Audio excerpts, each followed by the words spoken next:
مساء الفل. ليه تحول مرتضى منصور من البطل الشعبي المنقذ للزمالك لواحد من مغضوب عليهم او اشد واحد مغضوب عليه في الزمالك في اخر فتره؟ وليه اتحرق خلاص؟ وليه نمرته خلصت خلاص؟ تعال نتكلم فيها. بعد الدكتور كمال درويش جبنا مستشار مرتضى منصور، قعد فيش سنه سنتين، راح سجن، جه مجالس معينه مرمطنا في مجالس معينه. جه بعد كده ممدوح عباس. اول حاجه يعني اللي هو اتحل مش عشان حاجه، عشان هو عمل فعل في الاستاد قدام واحد من كبار رموز الدوله، ف اتحل، مش الدوله مش مستقصداه. تمام كده. جه بعد كده ممدوح عباس والصفقات الصوبه اللي هو كان بيقعد يجيبها، وهو اصلا مفيش صفقات صوبه خالص بتيجي، والجنينه وهعمل لكم الجنينه ومش عارف ايه، والهري اللي كان بيقعد يهري ده كله. الصفقات كلها اللي كان بيجيبها زي اللي احنا عندنا دلوقتي، زي مصطفى شلبي بقى ونضاي والسيسي. هو كان كده بالظبط.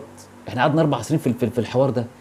هو كله الحوار ده اللي كنا احنا عايشين فيه، وهجيب لكم لعيب سوبر لعيب سيبر وسوبر. بس هو كان بيجيب اللعبه دي كلها لحد بعد كده ما مشي.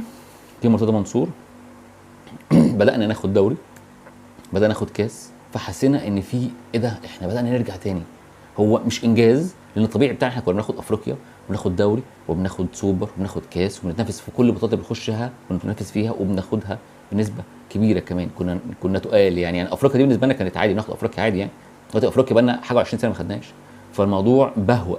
تمام. هو خد كونفدراليه، فالكونفدراليه اللي خدها دي يعتبر انجاز ليه، مش لينا احنا، انجاز ليه هو شخصي، ليه هو يعني ان هو خد كونفدراليه. لكن بالنسبه لنا احنا افريقيا كنا بناخدها على طول يعني، ودي مش افريقيا، دي السكند بتاعت افريقيا، الحاجه الثانيه بتاعت افريقيا. جه وبعد كده اتحل تاني، وجه اتحل الكلام ده كله، فبقى مغضوب عليهم. ليه بقى مغضوب عليهم؟ بص بقى ليه بقى. لما انت رئيس نادي همك الاساسي هو الحفاظ على النادي وتطويره، وان انت النادي ده يبقى اهم حاجه عندك، واللي تبقى انت اول واحد تحافظ على حقوق النادي وتحمل النادي، تبقى انت تبعت جواب للضرايب تقول لهم انا ارقام حساباتي اهي ورصيدي اهو، تعالوا احجزوا عليه، وتقعد تعمل خناقات وحوارات على ممدوح عباس ان هو اللي قافش على حسابات البنوك وهو اللي موقفها. هو في مفيش كده. في يبقى انت تيم زي بتاع 2020 وتفضيه وتطفش الناس كلها اللي فيه. ليه؟ ابو جبل ماضي للاهلي، ما طلعش ماضي للاهلي. طارق حامد بيقول لك قدرني، طب ما تقدره، ما اللعيبه كلها بتقدر في الاهلي بيقولوا قدروني وبيتقدروا، بس ما حدش بيطلع يقعد يعمل فيديوهات في المكتب وحاطط وراه الصورتين والقانون بتاع الكتاب وكتاب القانون والهري ده كله. خلاص. مصطفى محمد مشيته، مش انت اللي مشيته، ده كان مجلس معين بتاع لبيب هو اللي مشاه، مش مهم، هو كده كده اصلا كان هو راجل دماغه وهو عايز يسافر. خلاص. مصطفى فتحي انت اللي مشيته. ساسي انت ما عرفتش تجدد له. بن شرقي ما عرفتش تجدد له. ممدوح علاء مشيته، هو كان المفروض يطلع سنه اعاره صح ويرجع. فانت الفريق بتاعك كله انت طفشته، وكنت داخل على تطفيشه فتوح، بس ربنا استرها وايه ما كملتش. فانت من واحد المفروض ان انت بتبني وبتحافظ على الفرقه، لواحد انت بتهد وبتشتم وبتغلط في اي حد ما يجددلكش الفرقه.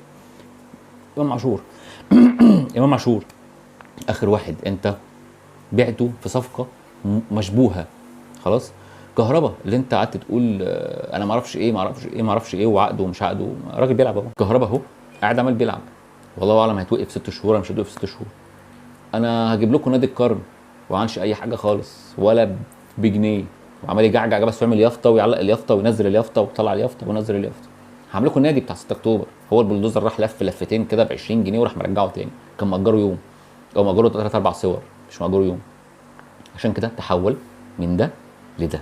دلوقتي بقى المجلس الهزازين اللي موجود يستقيل، يا ريت يعني يبقى عندهم دم. هم اصلا ما عندهمش دم اصلا يعني، هم اصلا كده كده كانوا قاعدين ما لهمش لازمه يعني، فيعني ربنا يسترها يعني ويقعدوا يعني، وما اعرفش ايه اللي هيحصل يعني، بس يا ريت ان هم يمشوا.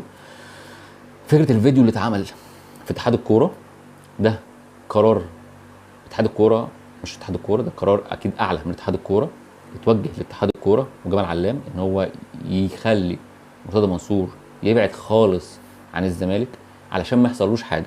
يعتبر ده اكيد ده تهديد اتقال له علشان ما تدخلش نفسك في حوارات اكبر من اللي انت فيها وتحكم عليه بقى يتحصل فيه اي حاجه. بس هو خلاص انت نمرتك النمره خلص على كده واتكل على الله. هل بقى هيرجع تاني؟ ده السؤال. هل في الانتخابات التطبيله وبتوع جمعيه العموميه هيزيطوا ويهيصوا ويرجع لهم تاني، واحنا منهارين من غيرك يا ريس ومش لاقيين ناكل والهري ده كله، في الاخر يقول لك ما نجيبش ازازتين كلور مش عارف ايه وبتاع، ومش نادي مش لاقي ازازتين كلور. عيب يعني، عيب والله العظيم. فاحنا مش عارفين ايه اللي هيحصل، بس يعني يا ريت يا ريت يا ريت يبقى في رقابه من الدوله، اللي احنا نادي كبير والموضوع يخلص، ونيجي مجلس بقى نضيف على نظافه، ناس نظيفه، ناس شبعانه، شبعانه، شبعانين، شبعانين شهره وفلوس.